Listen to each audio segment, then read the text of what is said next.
Good afternoon, everybody. This is Bonnie Vandermeulen, Training Coordinator for Wisconsin Facets. Today, our webinar is entitled Specially Designed Physical Education for Students with Disabilities.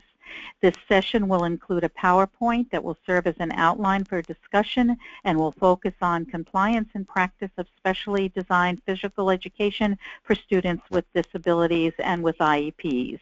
Today, our presenter is Dr. Garth Tymeson, and he is a professor in the Department of Exercise and Sports Science at the University of Wisconsin-La Crosse, where he directs and teaches in the graduate and undergraduate adapted physical education teacher preparation programs. He also directs the Center for Disability Health and Adapted Physical Education at UW-La Crosse. The center programs include the Children's Motor Development Program, the Physical Activity Mentoring Program for persons with disabilities, the Adult Physical Fitness Program, and the community-based adaptive sport programs. Dr. Tymeson is the project director of the UW-La Crosse Adapted Physical Education Teacher Preparation Grant funded by the U.S. Department of Education, Office of Special Education Programs. It is my great pleasure to introduce to you today Dr. Garth Tymeson. Garth? Please enter your access code followed by the pound or hash sign.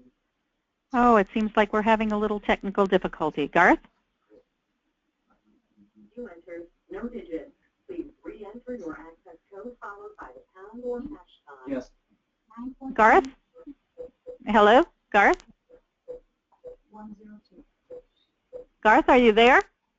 To enable audio controls, please enter your audio PIN followed by the pound or hash sign.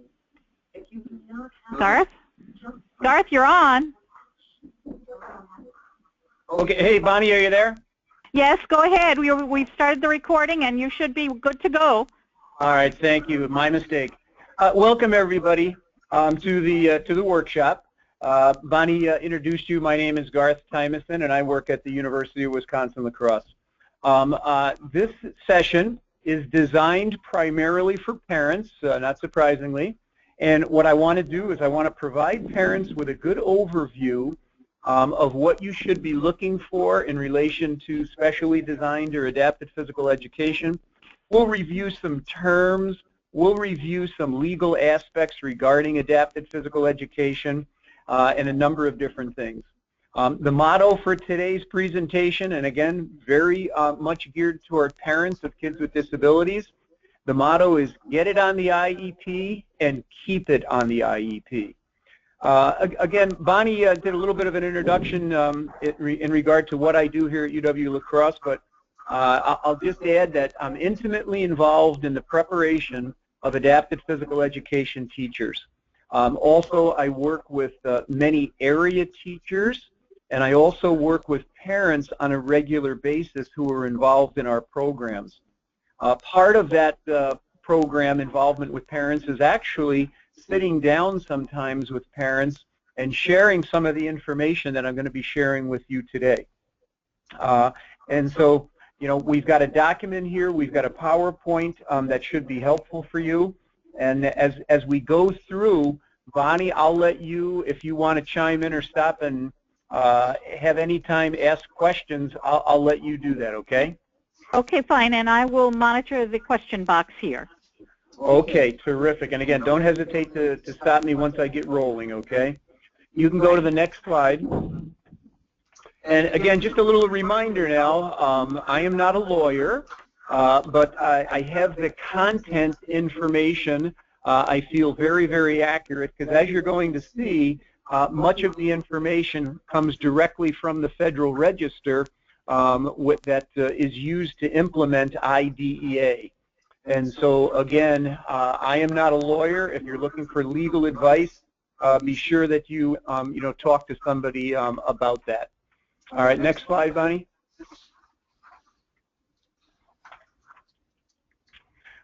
So for example, it's important to understand that persons like myself in adapted physical education and teacher preparation and advocacy, we're not just making up this information. The primary reference for all of the material, or I should say for most of the material presented today, comes directly from this Federal Register document. This is the actual document that is used by the federal government, the Office of Special Education Program, to publish the final rules and regulations for physical education as part of the special education federal law. This particular document, that cover page there, was the final rules and regulations for IDEA 2004, and this document here is probably over about 400 pages. And so therefore, not a lot of people are going in and reading that information as specifically as advocates, but I have summarized most of the important information regarding physical education from that document. You can go to the next slide there, Bonnie. So one of the most important things to remember as a parent or an advocate in special education, and specifically looking at adapted physical education, is that the definition of special education includes instruction in physical education.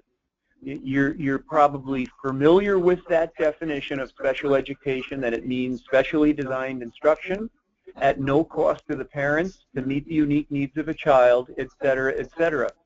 Oftentimes, I've actually seen in publications where they end that definition after the word disability, and they don't go on to say including instruction conducted in a classroom, in a home, et cetera, including instruction in physical education.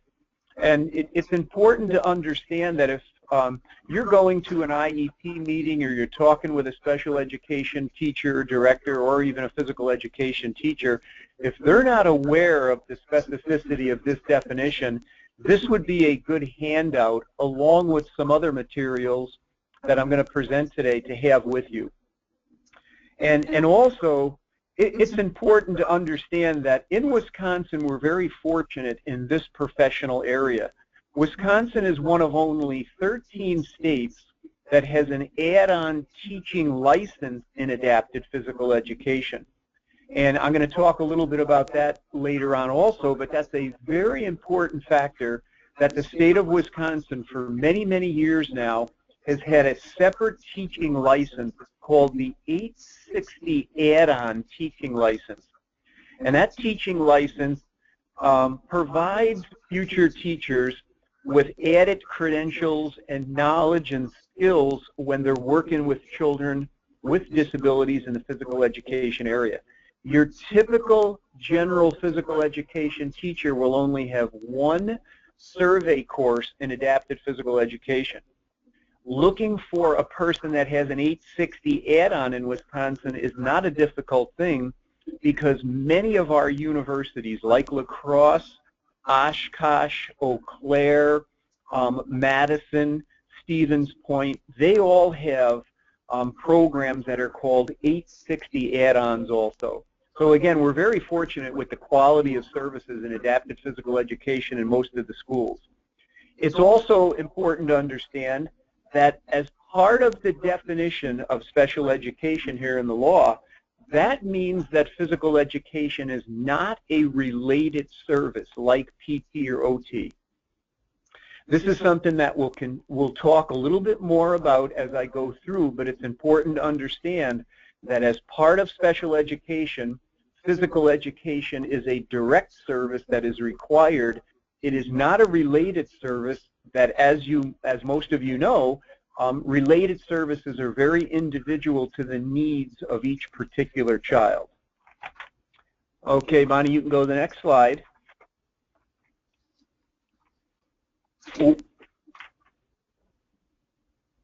And on this slide here, it's entitled IDEA Rules and Regulations, Specially Designed Physical Education. The next two slides has some very specific wording that is actually in IDEA 2004.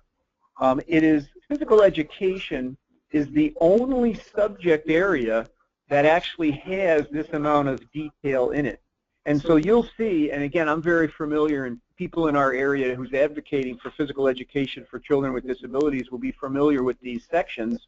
So section 300-108 here is pretty well known. It's the physical education section, and you'll see the wording is very specific. So the state must ensure that public agencies in the state comply with the following. So in general, physical education services, specially designed if necessary, must be made available to every child receiving a free appropriate public education unless the public agency enrolls children without disabilities and does not provide physical education to those children without disabilities in the same grade level. Now, that phrase that begins with unless the public agency enrolls, that phrase was added in the 2004 IDEA, and we're going to talk a little bit more about that, because that is one of those misconceptions that is out there where people will say, well, for example, in high school, the kids in high school in our district only get 1 semester of physical education, and therefore we don't need to provide physical education to the students with disabilities. Well, within that Federal Register document that I showed you before, there is actually wording that is known as the second consideration. And what that second consideration says is that if it's on the IEP and the student qualifies for specially designed physical education, those services need to be offered regardless of whether the non-disabled peer at the same grade level is receiving those services. So I want to just repeat that a little bit. So I want to make sure that everybody understands that physical education is a required service, but there is a phrase there that at times will make it a grade level requirement in the minds of some people. And so they'll say that, well, all of our high school kids don't receive physical education, and so therefore we don't need to provide it for kids with disabilities. That's not exactly the case, because if physical education specially designed or adapted is on the IEP, again, those services need to be provided even if the non-disabled peer is not receiving those services. So again, that's where I generally say to parents, get it on the IEP and keep it on the IEP. And so if you look down further on this slide, you're going to see very specific information about physical education. For example, it says regular physical education. Each child with a disability must be afforded the opportunity to participate in regular or general physical education unless a couple of situations are present. It also goes down to letter C, and Bonnie, you can go to the next slide.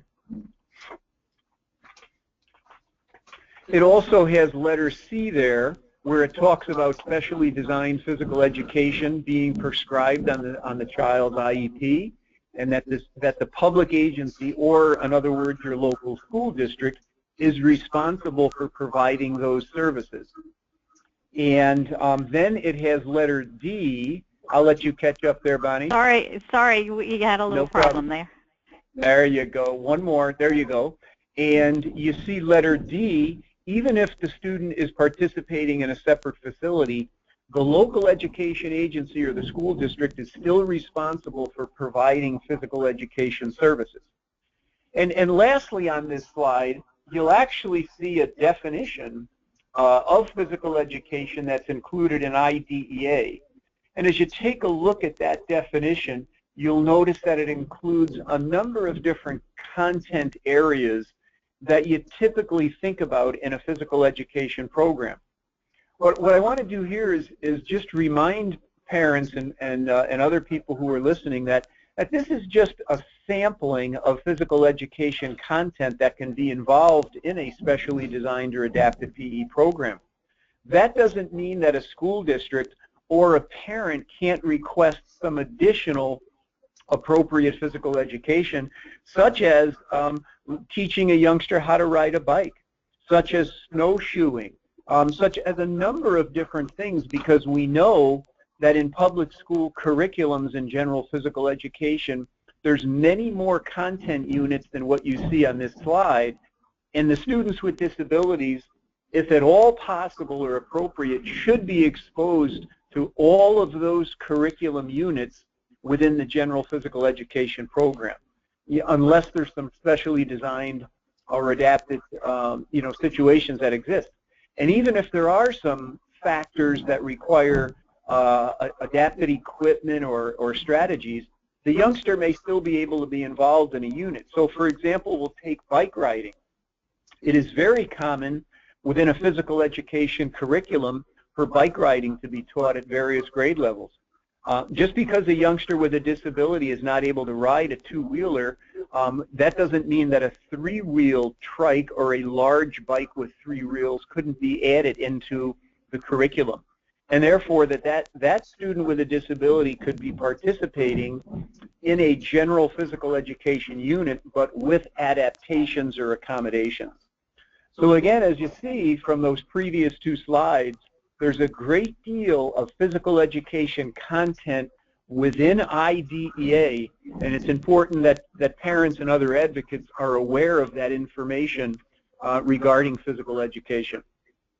I'll let you go to the next slide there, Bonnie. Now, what I want to do is point out in these next two slides some very important information about physical education in relation to that second consideration. These next two slides take information right from the Federal Register. And this is what's called information from the discussion section, which is a preface to the actual rules and regulations that are in the Federal Register. This is the second consideration, and if you look at this information, there are two times when the U.S. Department of Education, the Office of Special Education Programs, says that physical education is required for students. So the first one is the one that makes sense and that most people are aware of. So for example, first, physical education must be made available equally to children with disabilities and children without disabilities.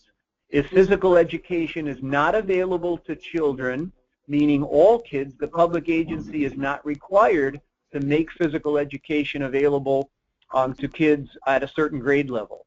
Bonnie, I'll let you go to the next slide now.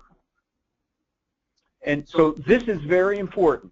In the Federal Register, the Department of Education says that second, if physical education is specially designed to meet the unique needs of a child with a disability and is on the student's IEP, those services must be provided whether or not they're provided to other children in the agency. This again is where I encourage parents to use the motto, get it on the IEP and keep physical education on the IEP. There are many people throughout the adapted physical education profession and special ed that are not aware of this second consideration. And if you think about it, it makes sense. All special education is individualized, and that's operationalized through the IEP document. There's no special education service that is grade level dependent. It doesn't matter what grade level the children are in, they can still be eligible for related services or direct services if it's on the IEP.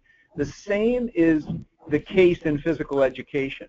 Just because non-disabled youngsters at the high school or middle school aren't receiving physical education doesn't mean that it couldn't be on an IEP for a student with a disability.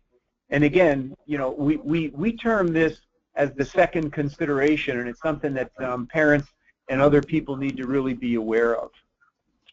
You can go to the next slide now, Bonnie. Let's see where that is. Okay, and what I've done here is I've just provided a little bit more information about that quote, second consideration. All right.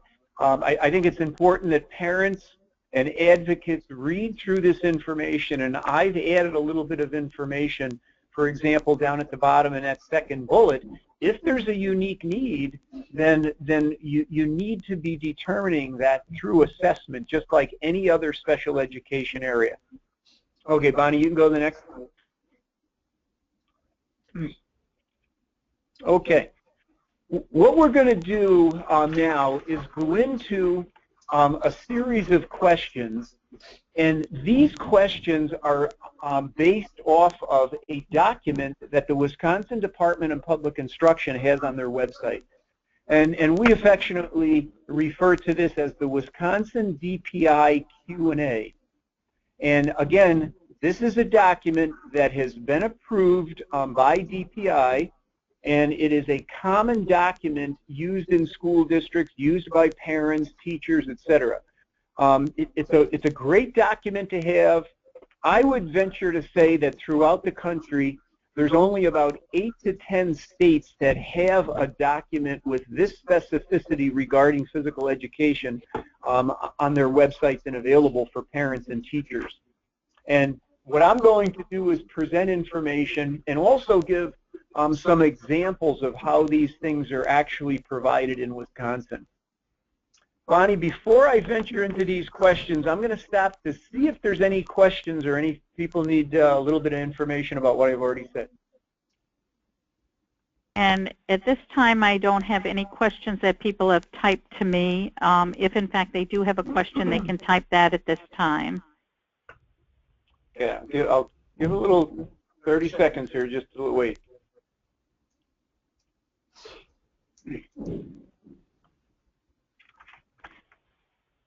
So far, we're good.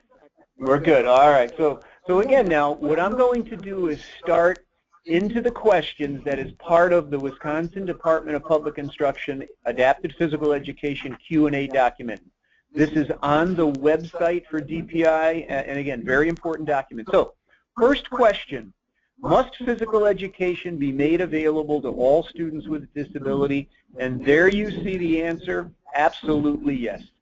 All right, it has to be made available, and so parents, be sure, get it on the IEP and keep it on the IEP.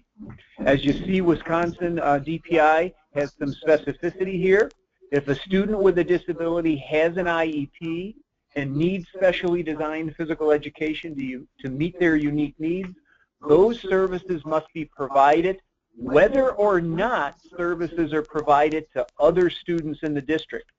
So what that does is that reinforces what we talked about before as the second consideration, where even though sometimes people will say, well, we don't provide it to the students at middle school or high school except for one semester, this information from DPI and also in the discussion section of the Federal Register reinforces the requirement that all children with disabilities must be provided with PE. So again, get it on that IEP and keep it on that IEP. Garth, Okay, we do have a question. We do have a question from one of the participants, from Diana, and her question is: if private schooling is taking place, is PE still available? Yep, those services should be provided also. That school district, that local school district should be able to provide those services. And if I was a parent, and if I was in a private placement, I would be requesting those services. Okay? Thank you.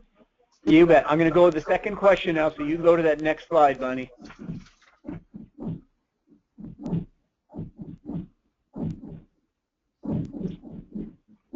There we go. All right. So the next question has to do with, are there any circumstances in which a student may be exempted or excused from physical education participation? Well, there is some information in Wisconsin that allows for certain types of excuses, but this is an area where this is why adapted physical education or specially designed physical education exists. So all I can say to parents here is, don't let your student not get physical education. You don't want your student excused from physical education. This is one of the main reasons why the adapted physical education or specially designed physical education discipline and profession exists. If physical education, is not safe or successful in the general physical education program, then what we want to do is design a program that is specially designed or adapted for that student. Even if the student is receiving homebound services, there are many examples, for example, in our area, in the La Crosse area and surrounding school districts, where students actually receive physical education services from a physical education teacher in the house.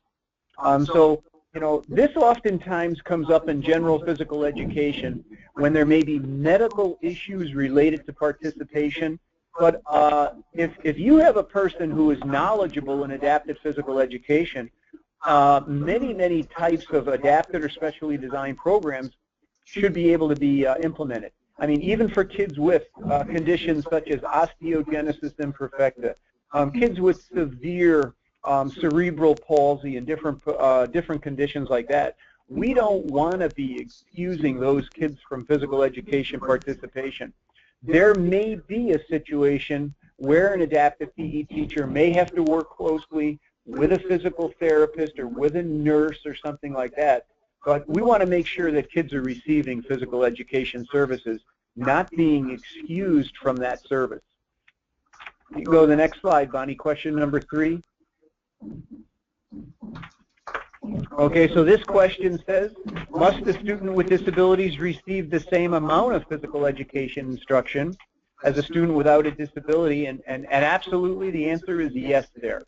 And I want to remind parents also, as you know, as this answer illustrates, the IEP team can make a decision as to whether the student is actually going to get more minutes in physical education as to their non-disabled peers. And there's another document that DPI has, and it talks about samples of intensity and duration and frequency of special education programming. This is something that should be on the IEP.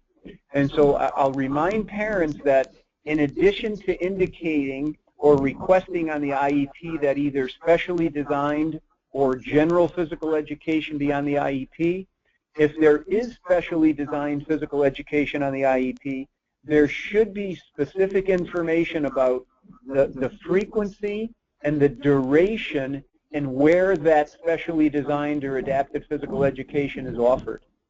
That's very similar to if your student was receiving special education services, let's say in math or language arts or science. On the IEP, it would be specific as to how many minutes of specially designed instruction the kids are receiving. The same should take place in physical education. So it's an IEP team decision.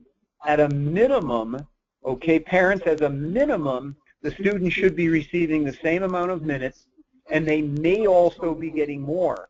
One example of how a youngster may get more minutes in physical education is that the adapted PE teacher might work with a student for 20 or 30 minutes outside of general physical education each week to maybe reinforce skills that are being taught in the general physical education curriculum. And that's a common thing to see on IEPs, that the student is in general physical education with his non-disabled peers and then might be also working with an adapted PE teacher to reinforce concepts. So again, we want to make sure that they're getting an equal amount of physical education and possibly even more. You can go to the next slide there, Bonnie. You know, the message that I want to provide here to parents is that don't be confused with the terms adapted physical education and specially designed physical education. The term specially designed physical education is one that is used in the law, and you'll notice that the term specially designed is frequently used in the law, and so oftentimes it'll say specially designed instruction and maybe some modifications. The term specially designed physical education just picks up on that concept and uses specially designed physical education. Now, the term adapted physical education is also in the law, and also professionally across the country, the term adapted physical education is probably the most frequently used. And again, this changes from state to state. In our area here in La Crosse, the teachers are called specially designed physical education teaching. It might be in Minnesota, the term developmental and adaptive physical education is used, and in different parts of the country, a different term might be used. The bottom line for parents is that if the student is not in general physical education, then you want to be asking for specially designed or adapted physical education.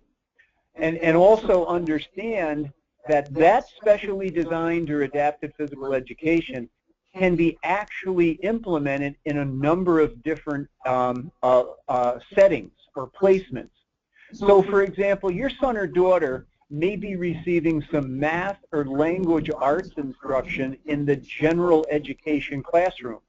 There may be a specialist there that's providing that instruction when they're with their non-disabled peers, and it may be that you do the same thing in adaptive physical education. You could be providing physical education for a youngster with a disability in the general physical education class, and there could be adaptations or modifications made. It might be equipment. It might be that youngster, let's say on the autism spectrum or with a cognitive disability, may have a paraprofessional assigned to him or her in order to be successful in that placement. So the bottom line here for parents is don't get confused about the terms adapted physical education, specially designed physical education. Another one that you still hear in Wisconsin is adaptive, okay, T-I-V-E. And one of the reasons is that that term has just hung on in Wisconsin. It is part of the rules and regulations for teaching in Wisconsin, and they actually call it the adaptive add-on certification. It is a very, very old term. I try to encourage parents and students not to use the term, rather use the terms adapted physical education or specially designed physical education. Next slide, Bonnie. So number 5, when is physical education considered to be special education? And I'll read some of this information from the slide here, and it's important to understand now.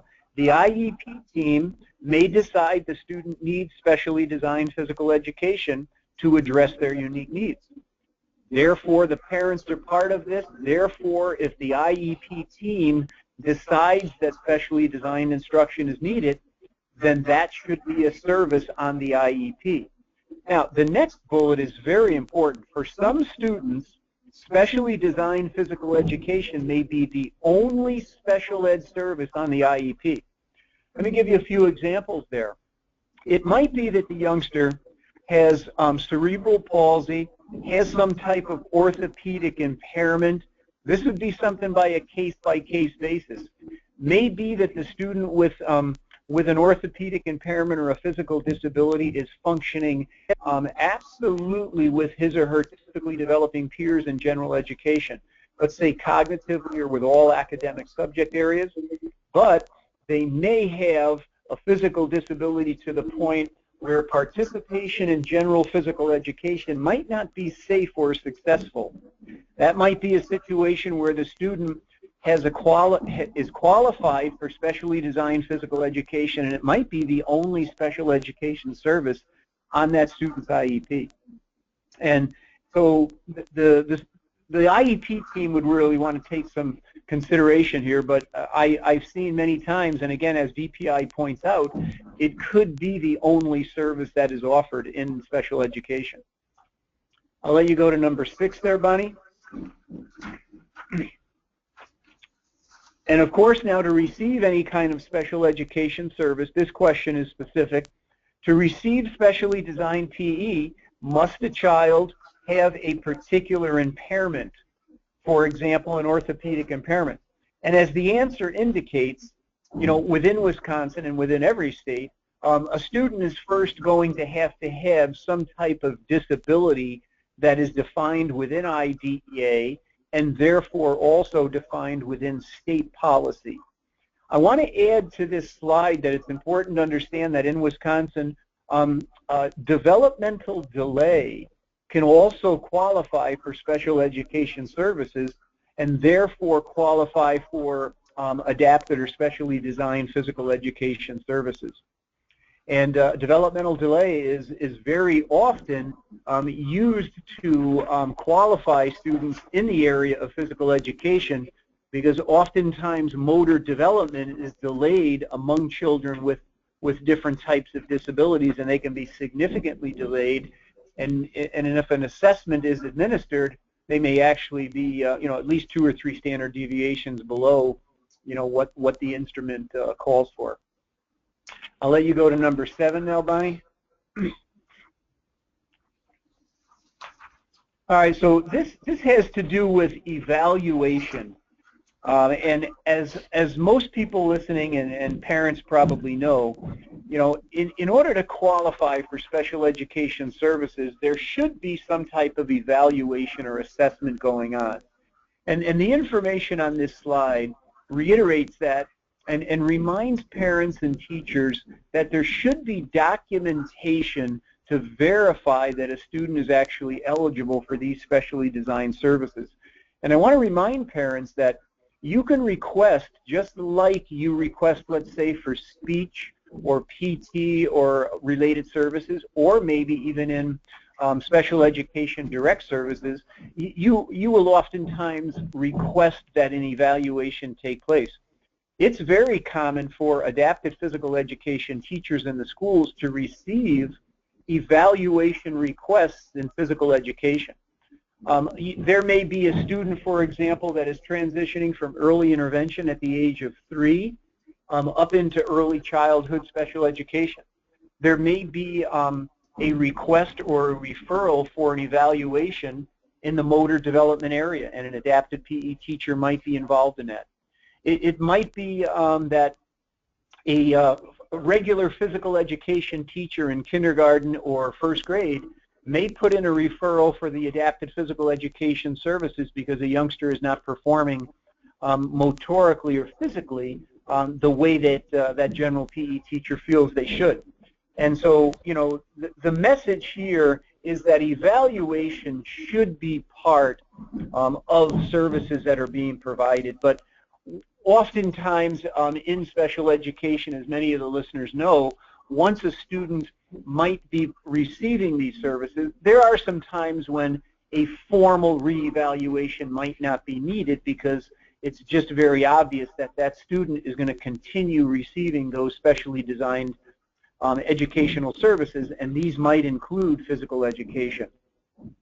And so again, this is an IEP team decision. Parents, you're part of it. If you feel that an assessment or an evaluation should take place, your adapted physical education teacher should be very familiar with a number of different standardized instruments, such as the Peabody Developmental Motor Scales, the Test of Gross Motor Development, the Adapted Physical Education Assessment Scale, the Brockport Fitness Test. So there's a number of different assessment instruments that a parent could actually request an evaluation with. You can go to the next slide there. We have another question. Do you want to take it at this time? Yes.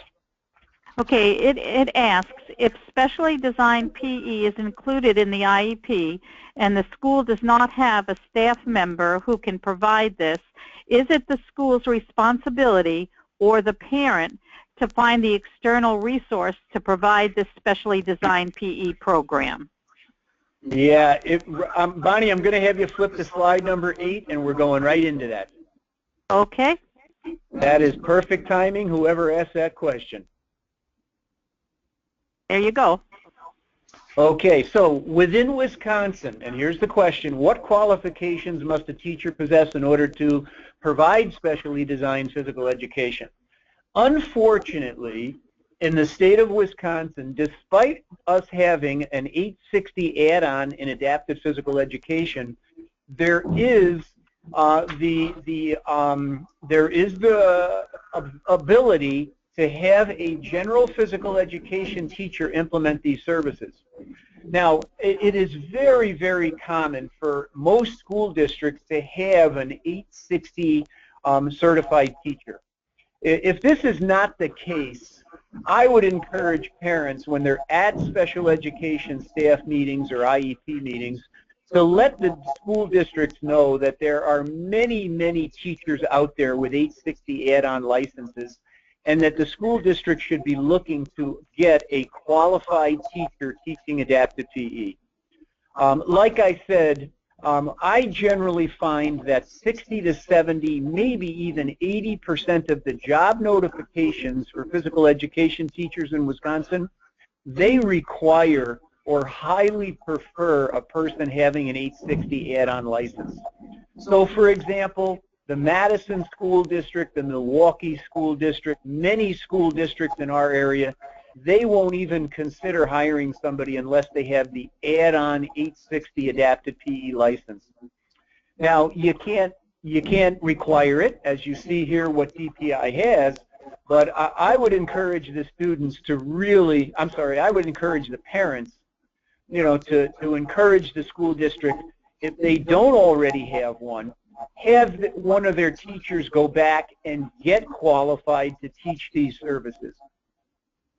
I hope that answers the question. It's something that, you really need to look for. Districts should be hiring these people that are well qualified. They're out there. Many of our people go to other states and get jobs even because other states are looking for the qualifications that our people have. For a district not to have a person with an 860 add-on certification these days, with the length of time that Wisconsin has had the 860 certification qualifications, is a little bit, unbelievable, to tell you the truth. And we can come back to that after we cover a few more questions. Go ahead, Bonnie. Go to number 9. This simply, reinforces the notion that physical therapy and physical education are different professional areas and provide different services to children.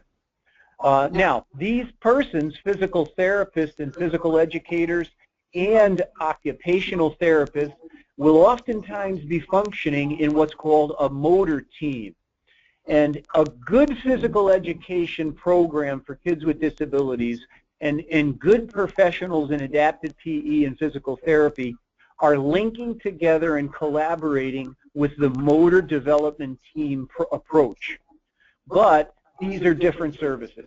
So just because a youngster, let's say who's a wheelchair user, who's 7 years old and he has spina bifida, is receiving physical therapy, that does not mean he shouldn't be receiving physical education. Those are completely different services, and an adapted PE teacher with that 7-year-old will be doing completely different content. They'll be doing physical education. They'll be doing physical fitness, sports skills, swimming, dance, all of the things in physical education, while a physical therapist will be doing other physical therapy related things. So again, now it's important to understand that these things should not be substituted for each other. I'll let you go to number 10 there, Bonnie. Again, has to do with related services. The answer here is no. Those services are very different. Students can be receiving OT and PT while they're not receiving adapted PE, or somebody can be receiving all 3 of those services. Okay, that ends the questions. I'll let you go to the next slide, Bonnie. All right, so what we have here is the Wisconsin IEP form, and I just want parents to take a look at that and make sure that if the school district is using that IEP template, they should be having them check either general physical education or regular physical education or specially designed, okay? And if it's specially designed, then there should be services that are listed underneath there. So the actual special education service would be physical education, and then the frequency and the amount should be listed, the location of the service, the duration. So underneath in that box, there might also be reading. There might also be language arts. There might also be, let's say, math or something like that. Another special education service right in that box could be physical education. Notice down below, in a separate area, very appropriately a separate area, the related services are listed, so that there's not confusion with the physical education up top and the related services that might not be required for every student down at the bottom. whereas the physical education up top must be offered to everyone. And if they're not in regular physical education, then therefore specially designed or adapted PE should be offered. Okay, Bonnie, I'll let you go to the next slide.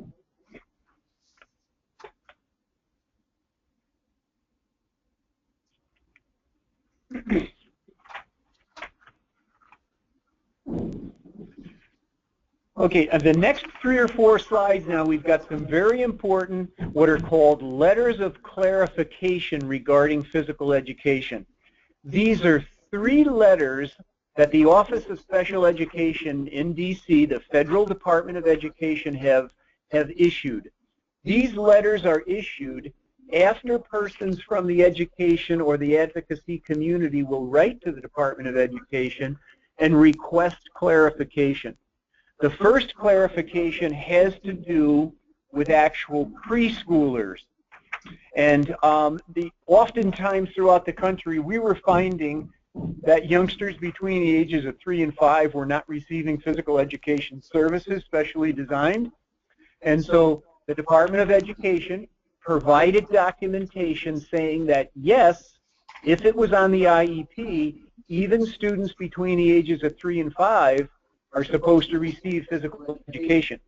And that shouldn't surprise anybody listening to this, because you know that a free appropriate public education between the ages of 3 and 21 is required in special education.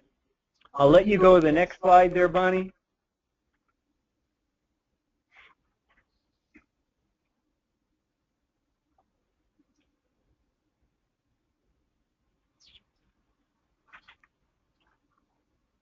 Okay, there's the actual letter.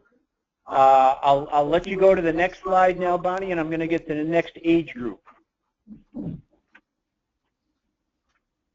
right, so now we've got a letter of clarification that was provided by the Department of Education dealing with transition age students. Again, many parents and teachers from around the country confused.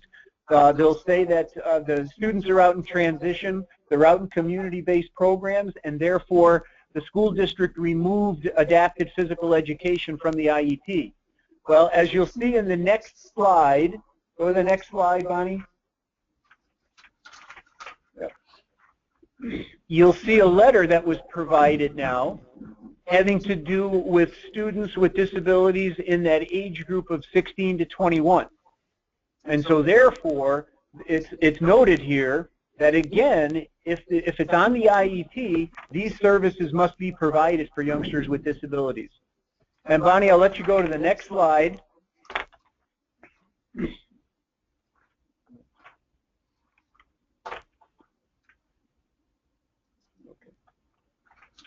And this one had to do with a letter of clarification that was submitted from a school district in Alabama, where they asked, could another subject area be substituted for physical education? This was a district that wanted to substitute some reading instruction or something, and again, there was clarification provided, and you can go to the next slide, Bonnie. There was clarification provided in this case saying that, you know, you couldn't substitute another subject area in relation to physical education. Physical education is a required part of special education and should be provided for youngsters with disabilities. And so again, those 3 letters of clarification regarding things like the age of services, where down at the preschool level, ages 3 to 5, all the way to students at the transition level between the ages of 16 and 21. And think of those 2 age levels. Those are 2 of the most important age levels dealing with motor development and fitness. At the preschool level, we're hopefully having kids get good instruction in motor development and physical activity so they're keeping up with their non-disabled peers. Especially at that age level of 16 to 21, the students are entering into some of their most inactive time periods of their life. We want to make sure that we're providing education and exposure to kids between the ages of 16 and 21 so that they know how to access community physical activity facilities and programs. Programs at that level should be very community-based. The kids should be getting out into the community in physical education, just like they're getting out into the community doing their vocational education, their community-based services, learning how to be independent in the community. They also should be learning how to use community physical education and physical activity facilities, because within a few years, they're going to be done with school, and hopefully they're going to be able to have some lifetime leisure physical activities that are going to be health related. And so, Bonnie, I'm going to open it up to questions now. Actually, we do have a couple of questions here that I've been monitoring. One is, what about kids with behavioral issues that impact their participation in regular physical education classes? For example, a student with autism. What are the considerations that the IEP team should be thinking about when making decisions about PE placement? Yeah, very, very good question. And obviously, first off, every youngster on the autism spectrum is very, very different. The majority of kids with mild to moderate autism are going to be very, very appropriate for general physical education, and it might be that they have to have some supports or modifications. The visual supports and schedule boards and things like that could be appropriate in general physical education. There may be a paraprofessional. If that paraprofessional is required with that student in a classroom situation, then that student should have that paraprofessional in physical education also. Now, there may be situations where a behavioral issue may not make general physical education a safe or successful environment. You may have a youngster with a behavior issue that may participate in an alternative education program or a program for kids, EDBD. So therefore, there are other factors besides the physical and motor characteristics that may have a child going to some sort of specially designed instruction, including PE. That would be similar to a youngster that has an emotional behavior disorder who is functioning cognitively, academically just fine, but they still can't function in a general education setting and has to go to, and that student may have to go to an alternative education school. So there's a lot of factors that come into play, and it may be that the behavior may be one of the only factors that's not making general physical education a safe or successful environment. So that may be a reason why the IEP team says, well, we think that specially designed PE in maybe a small group or an alternative education situation may be the best placement at this time for that child. Okay, we have one other question. This person says in their district, and I believe that person is the director, we have been successful through collaboration between physical education teacher and special ed teacher, and with support from the teaching assistants in making modifications to physical education that allows most students to be successful in the regular class. We address these. It says we address these modifications as a supplementary aid or support. Should we be considering this special description or specially designed PE instead? It's all according to how the student is functioning. And if the student is in the general physical education program and all that is needed is some type of minor adaptation or support, and that student is participating in all of the general physical education content, then that should be noted on the IEP. If there's special modifications or accommodations that are being made to the point where there's significant changes and things like that, then there should probably be some IEP goals that are designed that you're looking to have progress be made on. And so again, that's an IEP team decision.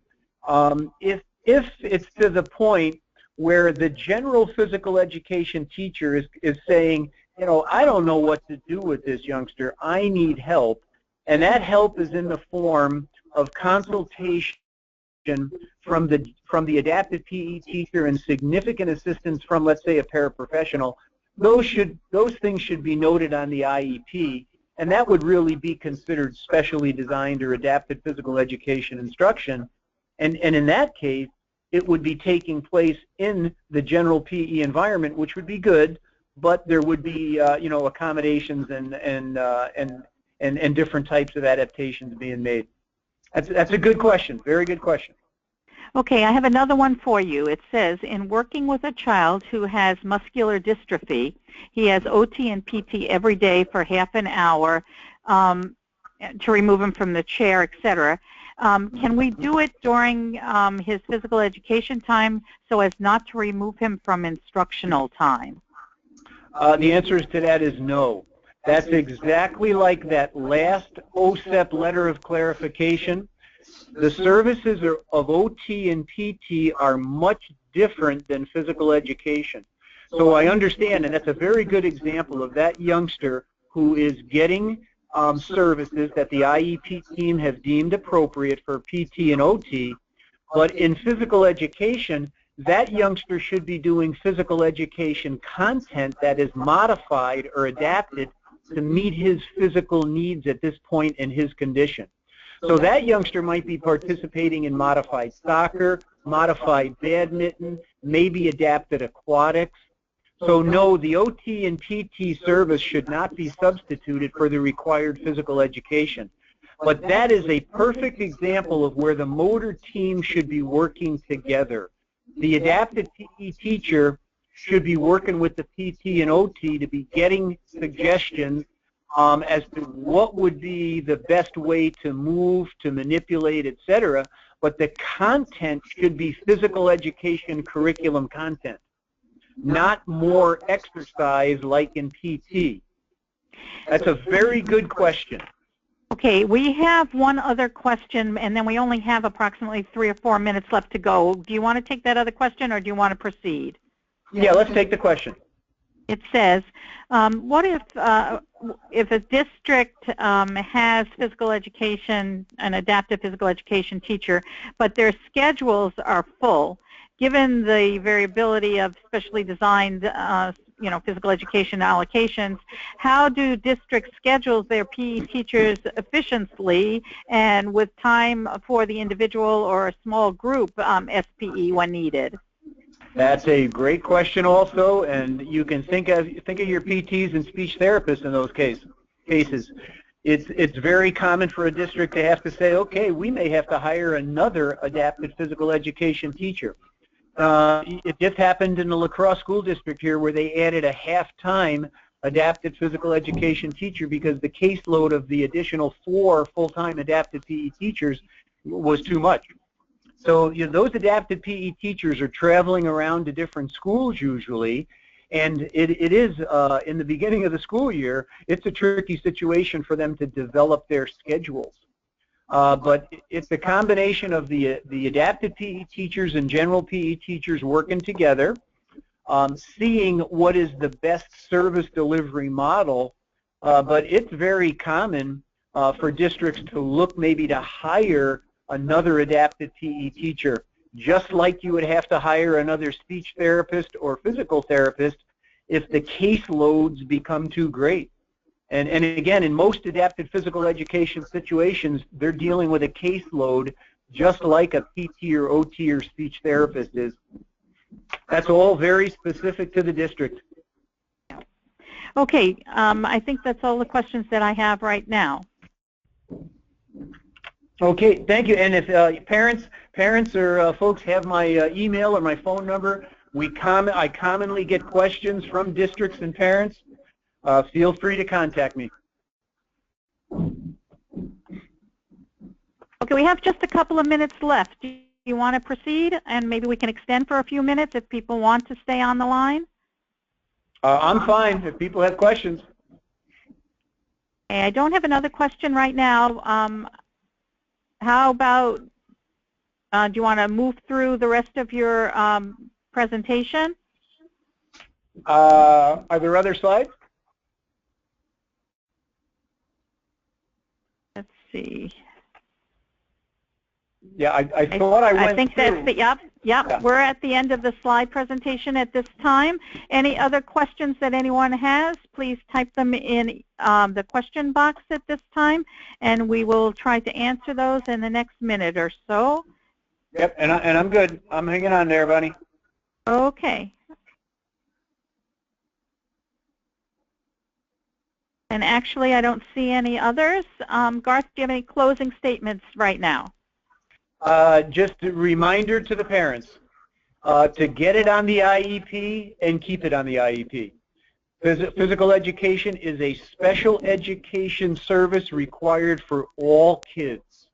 It has so many benefits to kids ranging in age from 3 to 21. It is related to their health, their socialization, their physical well-being. It's an important subject area that we should have on the IEP. There are many, many excellent adapted PE programs throughout Wisconsin. If parents need information about what a good quality program is, they can contact me. I'll get them in contact with schools and share a lot of information. Okay, great. A couple of other questions that are coming up that are technical in nature. Number one, people have asked if we're recording this webinar, and we are. And I will be stopping that recording in a minute, and we will be sending out that recording to everybody who participated today. Also, in addition to that, the question was asked again about the PowerPoint, and the PowerPoint can be downloaded from the webinar site and is included in your information now. If you have trouble doing that, please email me at Facets, and I will be glad to have that sent out to you. At this time, I'd like to take the opportunity to thank Dr. Tymonson very much for his wonderful presentation today. I'm sure that a lot of people have found it very, very informational. This concludes our webinar, and we thank you for joining us. At WI Facets, we have over 100 scheduled trainings and webinars for 2016. Please feel free to check our website calendar and register for our upcoming trainings. And please feel free to watch for the short evaluation that will be coming to you via email shortly. Thank you all for your participation today, and thank you, Garth, for your presentation. It was most informative. Sure, thank you. Okay, bye everybody.